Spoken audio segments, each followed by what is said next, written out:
उलझने घेर ले सब तरफ से तुम्हें, हौसले से उन्हें आप सुलझाइए, आप सुलझाइए।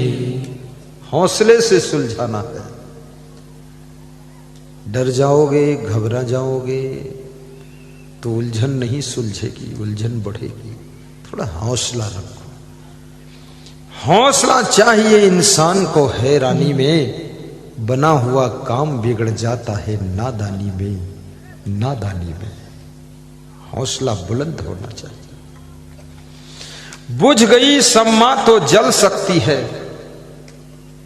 दीपक मोमबत्ती यदि बुझ गई है फिर से वो जल जाएगी।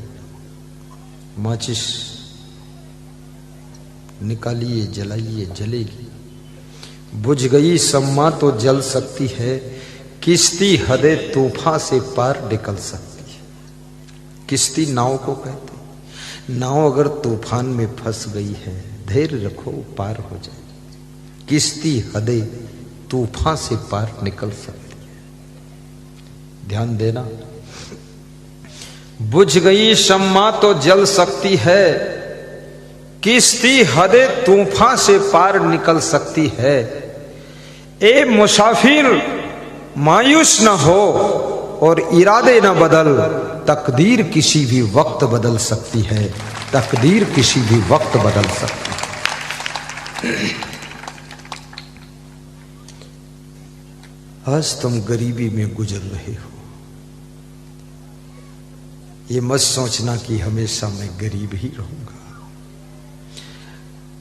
आज तुम्हारे घर में दुख है, ये नहीं है कि सदा दुख रहेगा, सुख भी आएगा। दुख आता नहीं रहने के लिए, दुख रहने के लिए नहीं आता है।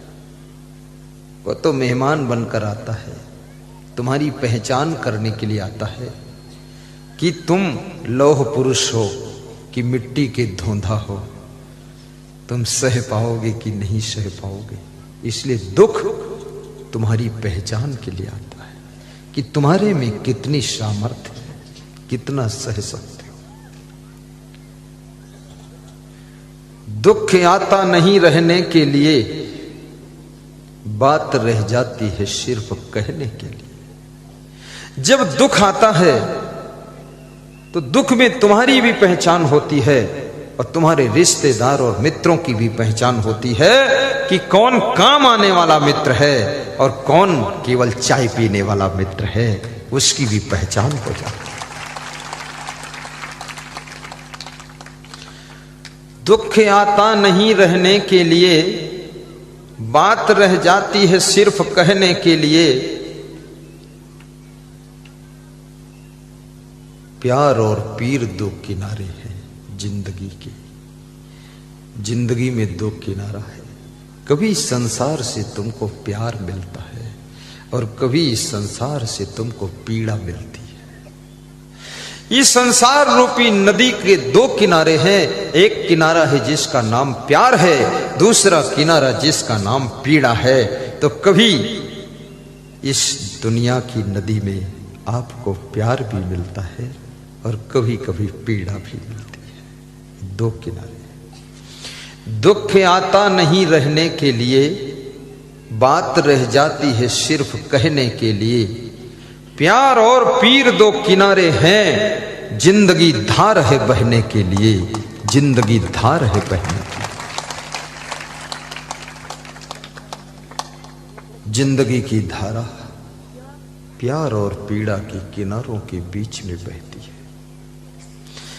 यदि तुम्हारे में कला है तो तुम पीड़ा को भी प्यार बना लेते हो, और कला नहीं है तो प्यार में भी पीड़ा पैदा कर देते हो, तो कलह कलेश पैदा करते हो। ये संसार कलाकारों के लिए कलाकंद है, और जो कलाकार नहीं है उनके लिए कलह कलेश का केंद्र है। अगर कलाकार बन जाओ तो ये संसार तो तुम्हारे लिए कलाकंद जैसा है, और यदि कलाकारी नहीं है तो फिर एक कलह कलेश का केंद्र है। ज्यादातर लोगों का घर भी कलह कलेश का केंद्र बना हुआ है। कितनी माताएं बहनें आती हैं यहाँ व्यास गादी के सामने, 2 सेकंड टाइम मिलता है, कहती हमारे घर में तो बहुत कलेश है। कितने घरों में इतना कलेश है कि मर जाने की भी इच्छा होती है कि मर जाऊं, क्या करूं। पर मैं निवेदन करूंगा, मरने की मत सोचो। तुम मर जाओगे, लेकिन जो छोटे छोटे बच्चे तुम्हारे बचेंगे वे किसके सहारे जिएंगे। तुम उन बच्चों के लिए थोड़ा दुख सह लो। हो सकता है बच्चे बड़े होंगे, उन बच्चों में कोई कलाकार होगा, तो तुम्हारा घर कलाकंद बन जाएगा, सब दुख मिट जाएगा। थोड़ा आशा रखो, भरोसा रखो, आत्महत्या मत करो। आत्महत्या को महापाप कहा गया है। सहन शक्ति रखो, ऐसी गलतियां ना करो जिससे तुमको आत्महत्या करना पड़े। और मनुष्य जीवन बड़े सौभाग्य से मिला है। ये मरने के लिए नहीं मिला है, ये भवसागर से तरने के लिए मिला है। ये जीवन भवसिंधु से पार होने के लिए।